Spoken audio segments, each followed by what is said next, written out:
Welcome to Goldbank Insider. It's good to be here. A lot to get through today with what's been happening in the metals market. We certainly do. It has been a turbulent week, to say the least. We're looking at a sharp pullback in precious metals.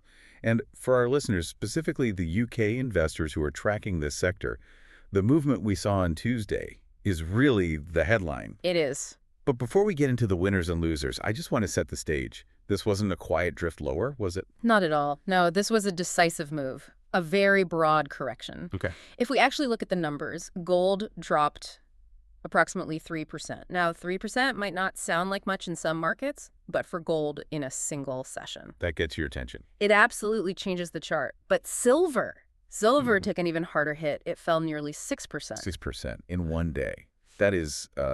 That's eye-watering for a commodity like that. It is, and the context here is everything. This isn't happening in a vacuum. Right. Both of these metals had been rallying pretty strongly earlier in the year. So to see a drop of this magnitude, it really does stand out. It forces you to pay attention. Right, because if you've been watching the charts for the last few months, it felt like it was just one green day after another. Investors were getting comfortable, maybe a little complacent. Complacency is always a risk in a bull market. This drop really represents a reversal of that momentum we had been seeing. And the reaction in the equities was immediate. Oh, instant. We saw the mining stocks falling in tandem with the metals. And that's the implication I want to unpack. Because it's never just about the metal itself, is it? It's about the companies digging it up. Exactly. When the physical metal drops, the equities, the mining stocks, they don't just sit there waiting. No, it's a classic case of broad risk-off pressure. The market moved to reprice these mining equities immediately. The moment the underlying metals corrected, the stocks followed. Because if the commodity price slides, the producers of that commodity are repriced to reflect, lower potential revenue. It's a direct correlation. But, and this is the important part, it's not always a one-to-one correlation. And that's where all the nuance is. We are going to get into that math in a moment. But there's another layer to the timing here, isn't there? This isn't just a random, quiet Tuesday. That is the key context. This is all happening right as an important earnings window opens. So, a sharp price drop colliding head-on with earnings season. That feels like a perfect storm brewing. It creates a very specific kind of tension in the market. Up until, say, Monday, the whole narrative was metal momentum. Right, the rising tide. The price of gold and silver was going up, so the stocks were just being lifted along with it. But now, with this drop, we're likely shifting into a phase where the main driver becomes earnings results and forward guidance. So the market is essentially asking for proof. It's not enough to just ride the wave anymore. Exactly. It's no longer good enough to just say, hey, we own gold mines. Investors are going to be looking at the hard numbers. The question becomes whether the expectations that were built up during that rally still make any sense after this price shock. A real transition from, as you say, riding the spot price to scrutinizing the balance sheets. Now, I want to get into the mechanics of this. You mentioned the stocks fell in tandem, but they often don't move at the same speed, do they? No, they rarely do. In the short run, the miners and the streamers often move far more aggressively than the bullion itself. Okay, let's pause there, because this is something that can really confuse people who are new to the sector. If gold drops 3%, why on earth would a mining stock drop 5, 6, or even 7%? It really comes down to two main factors: operating leverage and market sentiment. Let's break that down. Start with operating leverage. It's a term analysts throw around constantly, but I think we rarely do the actual math on it. It's absolutely critical to understand. Think of it this way. A mining company has huge fixed costs to get the metal out of the ground. They have to pay for fuel, for geologists, for giant truck tires that can cost as much as a car each. And those costs are largely fixed. They don't change just because the price of gold changed on a Tuesday.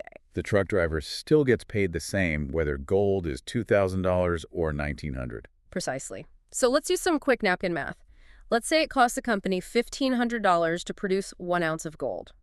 That's their all-in sustaining costs, their AISC. Okay, $1,500 cost. If gold is trading at $2,000, their profit margin is $500 per ounce. With me so far. I'm with you. 2,000 price minus 1,500 cost is 500 profit. Easy. Now, imagine the price of gold drops 10%. It goes from $2,000 down to $1,800. Okay.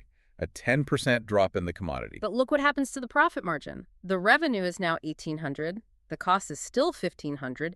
The profit is now $300. Oh, wow. Okay, I see exactly where you're going with this. The profit just went from $500 to $300. That is a 40% drop in profit. So a 10% drop in the gold price can cause a 40% crash in the company's profitability. That is operating leverage, and that is why the stocks are so volatile. That 3% drop we saw in the price of the metal cuts directly into their profit margin. The impact on the bottom line is magnified or levered. That makes perfect sense. It's a margin squeeze, and the market is fast enough to price that in immediately. Instantly, the algorithms see the gold price drop, and they just mark down the equity to reflect that compressed margin. Oh, you mentioned a second factor as well, sentiment. Yes. The fear factor, you could call it.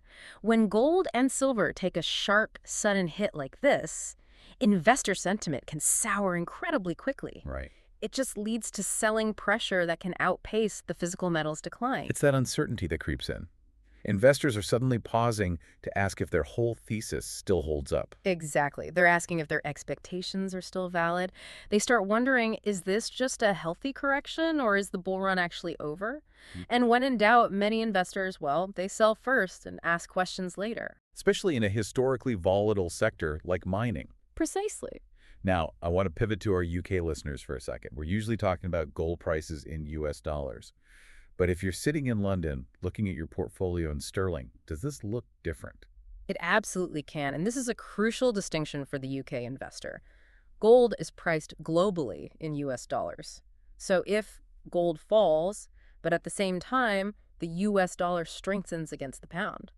The drop in gold prices in sterling terms might be cushioned. It might be, yes. Because your pound is worth a bit less, the gold looks relatively more expensive. However, on Tuesday, we saw a broad risk-off move. And often in those situations, the US dollar strengthens as a safe haven. So if you're a UK investor holding North American mining stocks, which are in dollars or Canadian dollars, you have a currency cross to worry about. You do. It creates a double layer of volatility. You have the stock dropping because of the gold price, but then you've got the currency fluctuation layering right on top of it. So if the pound strengthens while gold drops, you get hit twice. If the pound weakens, it softens the blow. That's the equation. For the UK investor, you cannot just look at the spot price of gold. You have to look at the GBP-USD exchange rate. It's part of the calculation. Always check the currency cross. Good advice. Now, despite this broad sell-off, it wasn't a uniform disaster. Looking at the sector, while there was a lot of red, there were definitely distinctions. We saw some relative winners. We did. And analyzing these categories really helps understand where resilience lies. It's not just one big bucket of miners. Different business models react differently. Okay. The first category to look at is the precious metal streamers. The company in focus here being Wheaton Precious Metals. Wheaton is a prime example. Now, to understand why they held up better, you have to understand their business model. Wheaton isn't really a miner in the traditional sense. They're not digging the holes themselves. They don't own the dump trucks. No. Their revenue is tied to what's called production streams, rather than operating a mine directly. Walk us through how a stream works. How is it different from just owning shares in a mine? Think of Wheaton as almost like a specialized bank for the mining industry. Building a mine costs billions. It's incredibly expensive. So sometimes a mining company needs cash up front to build it. And they go to Wheaton for that. Exactly. Wheaton provides that upfront capital, a big check, to the miner. In return, the miner agrees to sell Wheaton a certain percentage of its future gold or silver production at a fixed low price. And that fixed price is usually pretty low. Right? Very low. It might be, say, $400 an ounce, regardless of whether gold is trading at $2,000 or $2,500. That's a good deal for Wheaton. It is. But here's the key part for today's discussion. Because Wheaton isn't operating the machinery or dealing with fuel costs or negotiating with unions, they are insulated from cost inflation. So going back to our operating leverage discussion, if the price of diesel goes up, that hurts the miner. Does it hurt Wheaton? Not at all. Wheaton's cost is fixed by the contract. If the miner's costs explode, that is the miner's problem, not Wheaton's. So the market sees them as having much lower operational risk. Much lower. It's a more defensive position. In a sell-off like this, you often see a rotation. Investors who want to stay in the sector but reduce exposure to that operational volatility, they'll move capital into streamers like Wheaton. It's a flight to quality. Or maybe a flight to structure is a better way to put it. I like that. Flight to structure. They want the upside of the gold price without the headache of actually running the mine. So Wheaton represents that flight to relative safety. Okay. Let's look at the second category of relative winners. Miners with strong growth expectations. Here we're looking at companies like Core Mining and SSR Mining. Now, these aren't streamers. These are actual miners. So why did they have a different narrative during the drop? It comes back to that earnings window we discussed at the top. These companies have elevated expectations going into this reporting period. The market's expecting good things from them specifically. They are. The bar is set high. The thinking here is that the specific story of the company, their production growth, new projects coming online, that might be powerful enough to override the general drop in the gold price. So it's a battle between the macro, which is the gold price dropping, and the micro, which is the company itself doing well. Precisely. If Core or SSR come out and say, hey, we crushed our production targets, or our costs came in lower than expected, the stock can actually rally even if gold is down. But that's a risky game, isn't it? Because if they miss... Oh, if they miss, the punishment is severe. But right now, the relative strength we're seeing is the market betting that they will hit that bar. If their results and their guidance meet that market expectation, these names can be supported. So the company-specific news could outweigh the macro headwind. That's the hope for those investors. If they deliver on that growth story, people might look past the temporary drop in the spot price. Then we have the third category, the resilient ones, the large cap gold exposure. Barrick Mining fits this description perfectly. The heavyweights, the giants of the industry. Yes. This is really about liquidity and size. When you have a move driven by macro factors like this, rather than a specific problem with a company, you often see dip buying interest in these large liquid names. And why Barrick specifically? Why not a mid-tier miner? Institutional money. Pension funds, big asset managers, when they want to deploy capital into gold, they can't mess around with the tiny stocks. They need volume. They need to be able to get in and out without moving the market too much. Barrick is the ocean they can swim in. Exactly. And there's a psychological component, too. Investors can distinguish between a general market panic and a broken company. If the whole market is down, they think, well, Barrick isn't going bankrupt tomorrow. Right. They have mines all over the world. They have cash. So it's the too big to fail mentality, or at least too big to disappear. Correct. They see the price drop as an opportunity to pick up what they see as high-quality assets at a discount. Barrick is large enough and liquid enough to attract that capital. It's the blue chip logic. If you have to own something in the sector during a storm, you own the leader. Right, so you have streamers for their business model, growth miners for their specific story, and large caps for the quality dip buy. Those are the pockets of resilience we saw. But we have to talk about the other side of the coin. Because there were definitely losers. Areas where the screen wasn't just red, it was a very dark red. The areas where the pain was most acute, yes. Let's start with the silver-levered producers. The company in focus there is Pan American Silver. Now, Pan American is a great company, but on Tuesday, they really took it on the chin. The reason seems fairly straightforward, given the headline numbers we started with. It is. Remember, silver fell nearly 6%. That's a much sharper drop than gold's 3%. So naturally, producers that are heavily levered to silver are going to be hit the hardest. Why did silver fall so much harder than gold? Is that typical? It is very typical. We often call silver gold on steroids, sometimes the devil's metal because of this volatility. The devil's metal. I like that. It sounds dramatic. It feels dramatic when you're holding it on a down day. The reason is the silver market is just much smaller than the gold market. It takes less money to move the price. Okay. Plus, silver has this dual identity. It's a monetary metal like gold, but it's also a key industrial metal. It's used in solar panels, electronics, batteries. So it gets hit by economic fears and monetary fears. Exactly. If the market thinks the economy is slowing, they sell silver because industrial demand might drop. If interest rates are going up, they sell silver because it pays no yield. It catches headwinds from both sides. And Pan American Silver is sitting right in the middle of that storm. It is a direct translation of that volatility. Pan American has that heavy exposure. They're one of the world's premier silver miners.